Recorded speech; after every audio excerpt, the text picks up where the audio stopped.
നമസ്കാരം സുഹൃത്തുക്കളെ, എന്റെ പേര് Aswathy. Welcome to Harshitham Edutech. LGS, VFA, ബഫ്കോ LD പരീക്ഷകൾക്ക് വേണ്ടി 5 ഹോട്ട് ടോപ്പിക്സിന്റെ ഡിസ്കഷൻ ആണ് ഈ ഒരൊറ്റ വീഡിയോയിലൂടെ നമ്മൾ ചെയ്യാൻ പോകുന്നത്. ക്ലാസ് ഇരുന്ന് തന്നെ പഠിക്കാൻ നിങ്ങൾ റെഡിയാണോ? റെഡി ആണെങ്കിൽ ഇപ്പൊ തന്നെ എസ് എന്ന് കമന്റ് ചെയ്തിട്ട് നമുക്ക് ക്ലാസ്സിലേക്ക് പോകാം. ഓക്കെ, അപ്പോൾ സ്റ്റാർട്ട് ചെയ്യാം. പിന്നെ ഈ ക്ലാസ്സിന്റെ PDF വേണമെന്നുണ്ടെങ്കിൽ നിങ്ങൾ താഴെ ഒന്ന് പറഞ്ഞാൽ മതി. PDF വേണമെന്ന് പറഞ്ഞാൽ മതി. നമ്മുടെ ടെലഗ്രാം ചാനൽ ഞാൻ എന്റെ PDF ഇട്ട് തന്നേക്കാം. ടെലഗ്രാം ചാനൽ ഇനിയും ജോയിൻ ചെയ്യാത്ത ആൾക്കാരുണ്ടോ? ഉണ്ടെങ്കിൽ ഫസ്റ്റ് കമന്റ് ചെക്ക് ചെയ്താൽ മതി. ലിങ്ക് ഞാൻ പിൻ ചെയ്ത് വെച്ചിട്ടുണ്ട്. സ്റ്റാർട്ട് ചെയ്താലോ? അപ്പോ ഈ 3 പരീക്ഷകൾക്കും വേണ്ടിയിട്ടുള്ള ആദ്യത്തെ ഹോട്ട് ടോപ്പിക് ആണ് ഇരുമ്പുരുക്ക് ശാലകൾ. പഠിക്കാൻ റെഡിയാണോ? മൈൻഡ് ഫ്രഷ് ആക്കിയിരുന്നേ. ഇപ്പൊ പറയുന്ന കാര്യങ്ങളൊക്കെ മനസ്സിലേക്ക് ഗ്രഹിക്കാൻ വേണ്ടിയിട്ട് മൈൻഡ് സെറ്റ് ആക്കിയിരുന്നോളാം. ഇരുമ്പുരുക്ക് ശാലകൾ.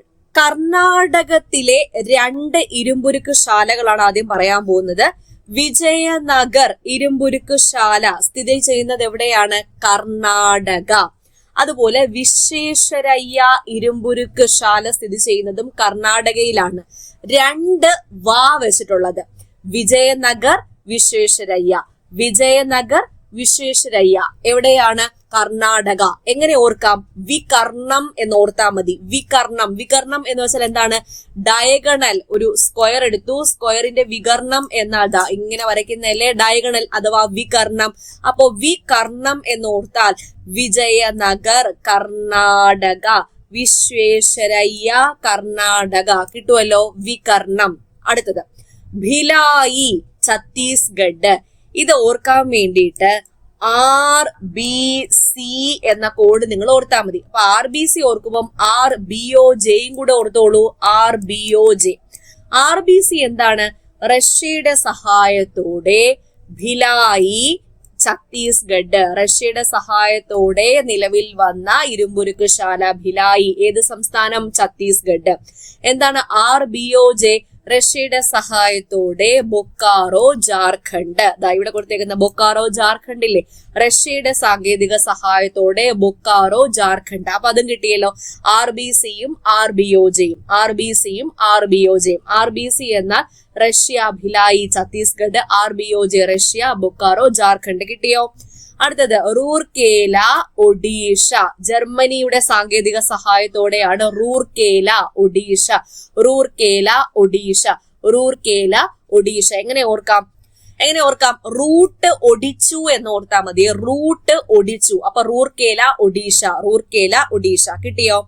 അടുത്തത് ദുർഗാപൂർ പശ്ചിമ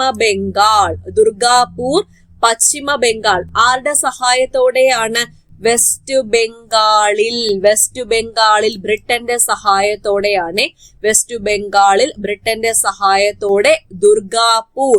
WBCക്ക് പകരം WBD എന്ന് ഓർത്താൽ മതി. WBD വെസ്റ്റ് ബംഗാൾ, ബ്രിട്ടന്റെ സഹായത്തോടെ ദുർഗാപൂർ. അപ്പൊ ദുർഗാപൂർ എവിടെയാണ്? പശ്ചിമ ബംഗാളിലാണ് സ്ഥിതി ചെയ്യുന്നത്. വിശാഖപട്ടണം ആന്ധ്രാപ്രദേശ് ആണെന്നറിയാലോ. വിശാഖപട്ടണം ഇരുമ്പുരുക്ക് ശാല സ്ഥിതി ചെയ്യുന്നത് എവിടെയാണ്? ആന്ധ്രാപ്രദേശ്. ഡോൾവി എവിടെയാണ്? മഹാരാഷ്ട്ര. ഡോൾവി ഇരുമ്പുരുക്ക് ശാല സ്ഥിതി ചെയ്യുന്നത് എവിടെയാണ്? മഹാരാഷ്ട്ര. ഡോൾവി മഹാരാഷ്ട്ര. ഇത്രയും പഠിച്ചോ? ചോദിക്കട്ടെ. വിജയനഗർ, വിശ്വേശ്വരയ്യ, വികർണം കർണാടക എന്ന് ഓർത്തല്ലോ. പിന്നെ RBCയും RBOJയും. RBC എന്ന് പറഞ്ഞാൽ റഷ്യ, ഭിലായി ഛത്തീസ്ഗഡ്. RBOJ എന്ന് പറയുമ്പോൾ റഷ്യ, ബൊക്കാറോ ജാർഖണ്ഡ്. അതും കിട്ടി. റൂട്ട് ഒടിച്ചു എന്ന് ഓർത്താൽ മതി. റൂട്ട് ഒടിക്കടാ, അതായത് നമ്മള് വണ്ടിയിലൊക്കെ പോകുമ്പോൾ റൂട്ട് ഒടിക്കടാന്ന് പറയും. അപ്പൊ റൂർക്കേല ഒഡീഷ. ദുർഗാപൂർ പശ്ചിമ ബംഗാൾ. WBCക്ക് വരും WBD എന്ന് ഓർത്താൽ മതി എന്ന് ഞാൻ പറഞ്ഞു. വിശാഖപട്ടണം എവിടെയാണ്? ആന്ധ്രാപ്രദേശിലാണ്. ഡോൾവി എവിടെയാണ്? മഹാരാഷ്ട്ര. കിട്ടിയെങ്കിൽ എസ് എന്ന് പറയൂ. കിട്ടിയെങ്കിൽ ഇപ്പൊ തന്നെ പഠിച്ചെങ്കിൽ എസ് എന്ന് പറയൂ. പിന്നെ മറ്റൊരു പ്രധാനപ്പെട്ട കാര്യം, ഈ വരുന്ന ഏപ്രിൽ മാസം 6-ാം തീയതി നമ്മുടെ ഹർഷിതം എഡ്യൂടെക് ആപ്പിൽ LGSന്റെ പുതിയ ബാച്ച് ക്ലാസുകൾ ആരംഭിക്കുകയാണ്.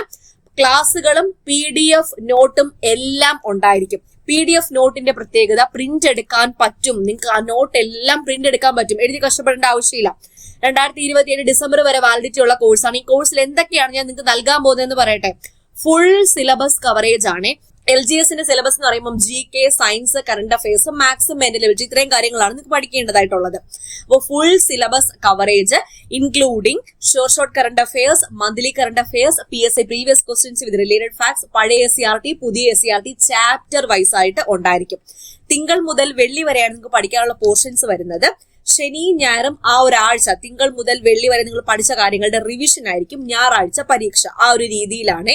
അപ്പൊ എല്ലാ ഞായറാഴ്ചയും പരീക്ഷയാണ്. ആ ഒരാഴ്ച നിങ്ങൾ പഠിച്ച കാര്യങ്ങളുടെ പരീക്ഷയാണ് എല്ലാ ഞായറാഴ്ചയും. ശനി ഞായറും പുതിയതായിട്ടൊന്നും പഠിക്കേണ്ടതായിട്ടില്ല. നിങ്ങൾ ഈ തിങ്കൾ മുതൽ വെള്ളി വരെ എന്താണോ പഠിച്ചു വെച്ചേക്കുന്നത് അത് പ്രോപ്പർ ആയിട്ട് റിവിഷൻ അടിക്കുക.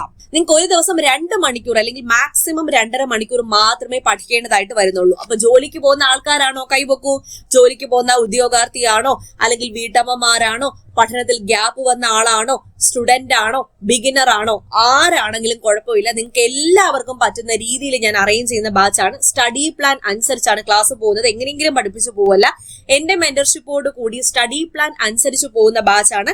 നമ്മുടെ ബാച്ചിൽ ജോയിൻ ചെയ്തിട്ടുള്ള അല്ലെങ്കിൽ നമ്മുടെ ഹർഷിതം എഡ്യൂടെക് ആപ്പിൽ ഇതിന് മുന്നേ കോഴ്സ് എടുത്തിട്ടുള്ള കുട്ടികളോട് നിങ്ങൾ ചോദിച്ചു നോക്കൂ, എങ്ങനെയാണ് നിങ്ങൾക്ക് ഞാൻ മെന്റർഷിപ്പ് തരുന്നത്, എങ്ങനെയാണ് ഞാൻ ക്ലാസ് ഒക്കെ കൊണ്ടുപോകുന്നതെന്ന് അവരോട് ചോദിക്കുമ്പോൾ മനസ്സിലാവും. ഓക്കെ, അപ്പൊ ഞാൻ സർക്കാർ ജോലി നേടിയ വഴികളിലൂടെ നിങ്ങളെയും നയിക്കുക എന്ന ലക്ഷ്യം വെച്ച് സ്റ്റാർട്ട് ചെയ്യുന്ന ബാച്ചാണ്. LDCയുടെ ബാച്ച് നമ്മൾ ജസ്റ്റ് സ്റ്റാർട്ട് ചെയ്തിട്ടുണ്ട്. അതിൽ കുറച്ച് സീറ്റ്സും കൂടെ ബാക്കിയുണ്ട്. താല്പര്യമുള്ളവർക്ക് അതിൽ ജോയിൻ ചെയ്യാവുന്നതാണ്. LGSന്റെ പുതിയ ബാച്ച് അഡ്മിഷൻ തുടർന്നുകൊണ്ടിരിക്കുന്നു. ലിമിറ്റഡ് സീറ്റേ ഉള്ളൂ. ഒരുപാട് പേരെയൊന്നും ഞാൻ എടുക്കത്തില്ല. എപ്പോഴും പറയുന്നത് ഒരുപാട് പേരെയൊന്നും ഞാൻ എടുക്കത്തില്ല. അപ്പോൾ ഇനി വിരലിലെണ്ണാവുന്ന സീറ്റേ ഉള്ളൂ. അപ്പൊ അതിൽ ഒരാളാവണമെങ്കിൽ നമ്മുടെ ബാച്ചിൽ ഒരു സ്റ്റുഡന്റ് ആവണമെന്നുണ്ടെങ്കിൽ ഇപ്പൊ തന്നെ അഡ്മിഷൻ എടുത്തോളൂ. ഐഫോണിലും ആൻഡ്രോയിഡ് ഫോണിലും കമ്പ്യൂട്ടറിലും ഒക്കെ നമ്മുടെ ആപ്പ് അവൈലബിൾ ആയിരിക്കും. സെറ്റ് അല്ലേ? പിന്നെ 2027 ഡിസംബർ വരെ വാലിഡിറ്റി ഉള്ള കോഴ്സാണ്. ഇനിയും എന്തെങ്കിലും ഡൗട്ട് ഉണ്ടെങ്കിൽ ഞാൻ ഫസ്റ്റ് കമന്റിൽ ഒരു വാട്സാപ്പ് നമ്പർ കൊടുത്തേക്കാം. നമ്മുടെ ടെക്നിക്കൽ ടീമിന്റെ നമ്പറാണ്. അതിൽ വാട്സാപ്പിൽ കോൺടാക്ട് ചെയ്താൽ മതി കേട്ടോ. ഓക്കെ, അടുത്ത പോയിന്റിലേക്ക് പോകാം. ഉപകരണങ്ങളുടെ ഊർജ പരിവർത്തനമാണ് അടുത്ത ഹോട്ട് ടോപ്പിക്.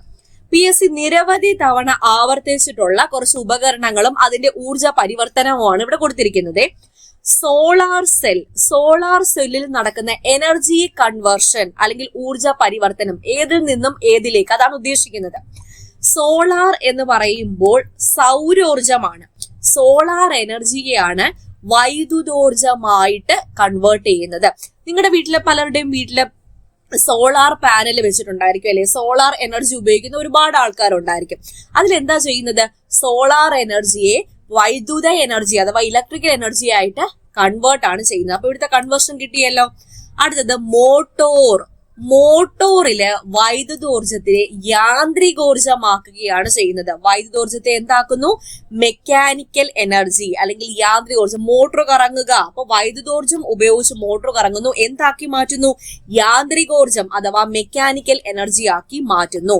ഇനി നിങ്ങൾ ഓർക്കേണ്ടത് ഡൈനാമോ തിരിച്ചാണ് ആക്കുന്നത്. മോട്ടോറിന്റെ ജസ്റ്റ് ഓപ്പോസിറ്റ് ആണ് ഡൈനാമോ.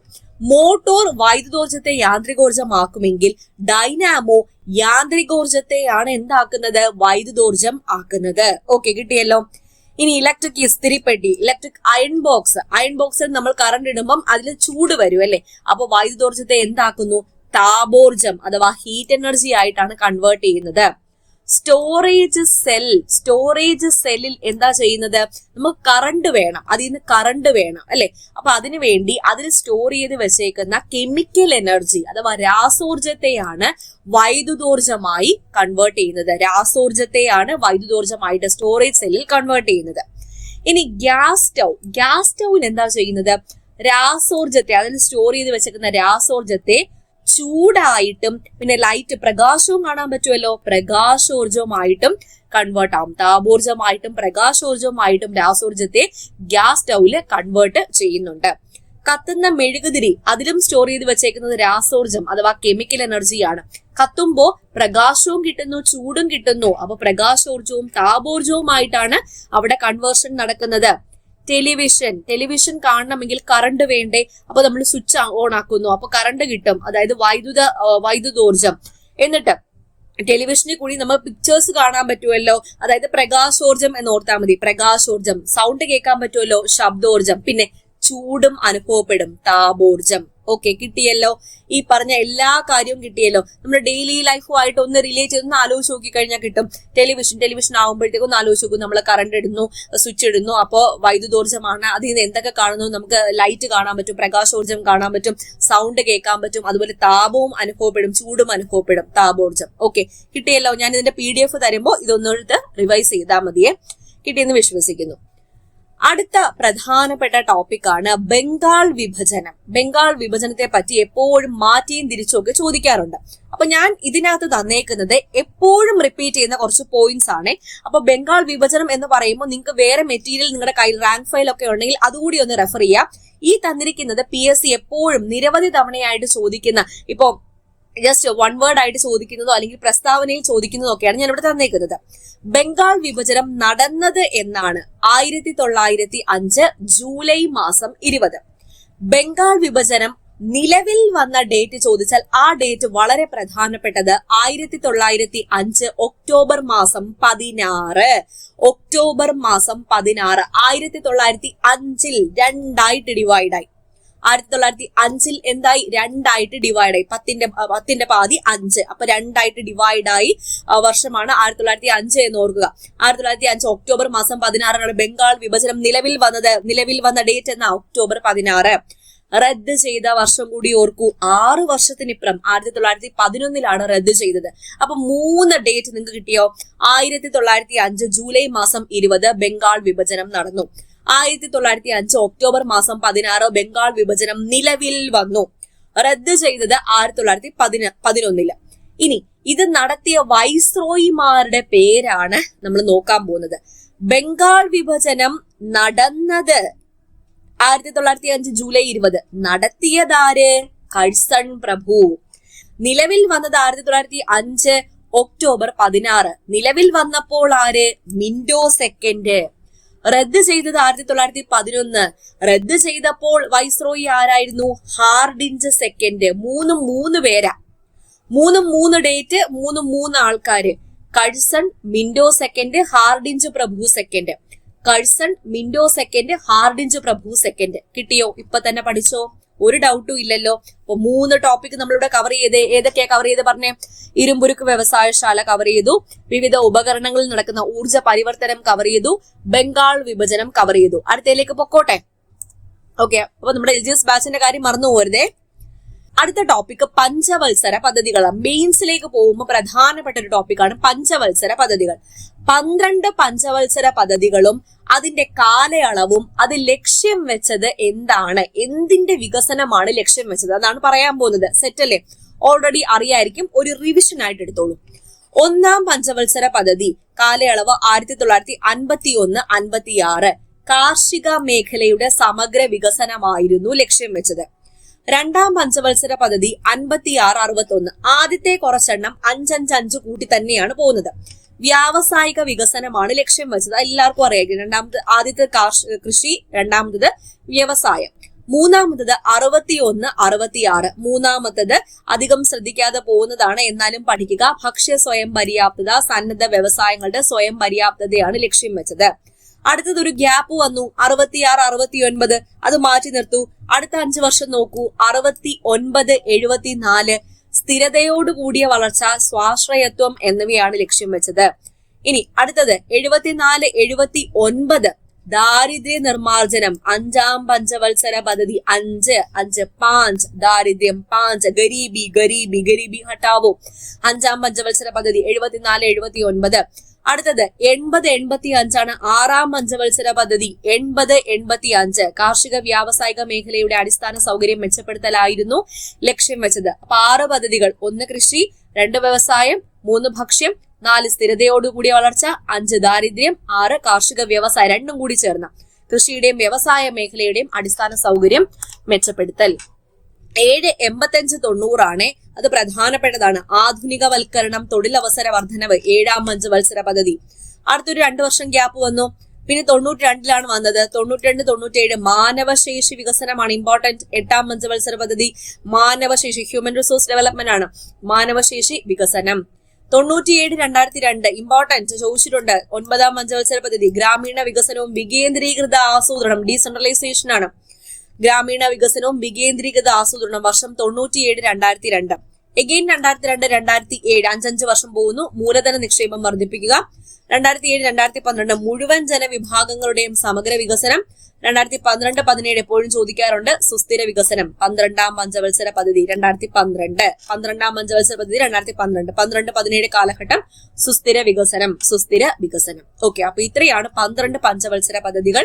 അവയുടെ കാലയളവ് എന്താണ് ലക്ഷ്യം വെച്ചത് കിട്ടിയല്ലോ. അടുത്തയിലേക്ക് പോകാം. 5ാമത്തെ ടോപ്പിക്, ഇന്നത്തെ ക്ലാസ്സിലെ 5ാമത്തെ ഹോട്ട് ടോപ്പിക്. പിന്നെ വേറൊരു കാര്യം ചോദിക്കട്ടെ, ഈ ഹോട്ട് ടോപ്പിക്കിന്റെ ക്ലാസ് നിങ്ങൾക്ക് ഉപകാരപ്പെടുവോ? ഇനിയും ഹോട്ട് ടോപ്പിക്സിന്റെ ക്ലാസ്സുകൾ വേണോന്നുണ്ടെങ്കിൽ ഒന്ന് പറയൂ കേട്ടോ, നമുക്ക് അറേഞ്ച് ചെയ്യാം. ദേശീയോദ്യാനങ്ങളും നിലവിൽ വന്ന വർഷങ്ങളുമാണ്. അപ്പോൾ ദേശീയോദ്യാനം PSCയുടെ പട്ടികയെ നോക്കുകയാണെങ്കിൽ 5 ദേശീയോദ്യാനമേ ഉള്ളൂ. പക്ഷെ കേരളത്തിൽ മൊത്തത്തിൽ 6 ദേശീയോദ്യാനം ഉണ്ട്. ഏതൊക്കെയാണ് കേരളത്തിലെ ദേശീയോദ്യാനങ്ങൾ? ഇരവികുളം, പെരിയാർ, സൈലന്റ് വാലി, 3 ചോലകൾ, പാമ്പാടും ചോല, മതികെട്ടാൻ ചോല, ആനമുടി ചോല. ഈ ചോലകൾ അങ്ങ് ഒരുമിച്ച് പഠിച്ചു വെച്ചോ. 3ഉം ഒരേ വർഷം തന്നെയാണ്, 2003. അപ്പോ എളുപ്പമുണ്ടല്ലേ, 3ഉം ഒരേ വർഷം, അത് 2003 2000-ലെ 3ാം വർഷം 2003 ചോല കിട്ടിയല്ലോ. പാമ്പാടും ചോല, മതികെട്ടാൻ ചോല, ആനമുടി ചോല. ആദ്യത്തെ 3 എണ്ണം. ഇരവികുളം ദേശീയോദ്യാനം 78, 4 വർഷം കഴിഞ്ഞ് പെരിയാർ 82, 2 വർഷം കഴിഞ്ഞ് സൈലന്റ് വാലി 84. അപ്പൊ 78 4 കൂട്ടു 82 2 കൂട്ടു 84. Eravikulam, Periyar, silent Valley. ഈ പേസൈ ഇരവികുളം, പെരിയാർ, സൈലന്റ് വാലി 78, 82, 84. ബാക്കി ചോലകൾ 3 2003 3ഉം നിലവിൽ വന്നേക്കുന്നത്. ഓക്കെ, അപ്പോ ഇത്രയേ ഉള്ളൂ ഇന്നത്തെ 5 ടോപ്പിക്. ഹോട്ട് ടോപ്പിക് ക്ലാസ് ഇരുന്ന് തന്നെ പഠിച്ചിട്ട് പോയി എന്ന് വിചാരിക്കുന്നു. അപ്പൊ എന്തൊക്കെയാണ് നമ്മൾ ഡിസ്കസ് ചെയ്തത്? ആദ്യത്തെ ടോപ്പിക് എന്തുവായിരുന്നു? ഇരുമ്പുരുക്ക് ശാലകളായിരുന്നു. 2ാമത്തെ ടോപ്പിക് ഉപകരണങ്ങളുടെ ഊർജ്ജ പരിവർത്തനം. 3ാമത്തെ ടോപ്പിക് ബംഗാൾ വിഭജനം. 4ാമത്തെ ടോപ്പിക് എന്തുവായിരുന്നു? പഞ്ചവത്സര പദ്ധതി. 5ാമത്തെ ടോപ്പിക് ദേശീയോദ്യാനങ്ങളും അവ നിലവിൽ വന്ന വർഷവും. ക്ലാസ് ഇഷ്ടപ്പെട്ടെങ്കിൽ ഇപ്പൊ തന്നെ ഒന്ന് ലൈക്ക് ചെയ്യാമോ? നിങ്ങളുടെ ഫ്രണ്ട്സിന് മാക്സിമം ഒന്ന് ഷെയർ ചെയ്ത് കൊടുത്തേക്കാം. എല്ലാവരും പഠിക്കട്ടെ, എല്ലാവർക്കും ജോലി ലഭിക്കട്ടെ. ഓക്കെ, അപ്പൊ നമ്മുടെ LGS ബാച്ചിന്റെ കാര്യം മറക്കണ്ട. Join Harshitham edtech app now. നമ്മുടെ ആപ്പില് LGS ലെവൽ മുതൽ degree level, prelims and mains വരെയുള്ള കോച്ചിങ് അവൈലബിൾ ആണ്. യൂണിഫോം ജോബ് എല്ലാ പോസ്റ്റിന്റെയും കോച്ചിങ് ഒക്കെ അവൈലബിൾ ആണ്. നിങ്ങൾ കയറി ചെക്ക് ചെയ്താൽ മതി. ഹർഷിത എഡ്യൂടെക് ആപ്പിൽ സ്റ്റോർ എന്ന് പറഞ്ഞ ഓപ്ഷനിൽ ക്ലിക്ക് ചെയ്യുമ്പോൾ എല്ലാ കോഴ്സ് ഡീറ്റെയിൽസും കിട്ടും കേട്ടോ. അപ്പോ അടുത്ത ക്ലാസ്സിൽ വീണ്ടും കാണാം. All the best for your exam preparation. God bless you all. Thank you.